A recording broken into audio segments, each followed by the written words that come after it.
আসসালামু আলাইকুম। কী অবস্থা সবার? সন্ধ্যার পরে আমার যেই পরিমাণে আইসক্রিম খাওয়া হয়, প্রচুর আইসক্রিমের কাঠি জমে গিয়েছিল। সেখান থেকে আমি 4টা আইসক্রিমের কাঠি নিয়ে নিয়েছি কিছু একটা করব বলে।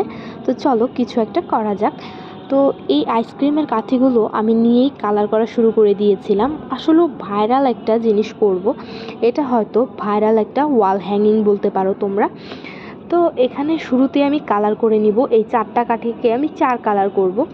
কিন্তু তোমরা একটা জিনিস খেয়াল রাখবে, 4টা কালার যেন হালকার উপর হালকা কালারগুলো হয়, মানে লাইট কালার হয়। কখনোই ডিপ কালার ইউজ করবা না। আমি বেগুনি কালারটা করে ফেলছি, সেটাতে আমার কলমের কালিটা একদম ফুটে নাই। আর এখানে যে আমি হালকা ইয়েলো কালারটা করেছিলাম সেটাতে আমার কালিটা বেশি ফুটছে। সো তোমরা তো অবশ্যই বুঝতে পারছো।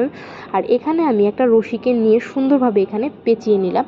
তোমরা কিন্তু বুঝেই গিয়েছো তোমাদের আমি কী বানাবো। এটা কিন্তু আরেকটু বেটার হতো, কিন্তু আমি বানাতে পারিনি। আর এইখানে দেখো ইউনিক জিনিসটা আমি আজকে দোকানে পাইছি এবং নিয়ে আসছি। আমি তো ভাবছিলাম সোনার কয়েন, দেন এটা আম্মুকে দেখানোর পর বললো এটা অনেক আগে থেকেই পাওয়া যায়। যাই হোক, তোমরা ফাইনাল লুকটা দেখো।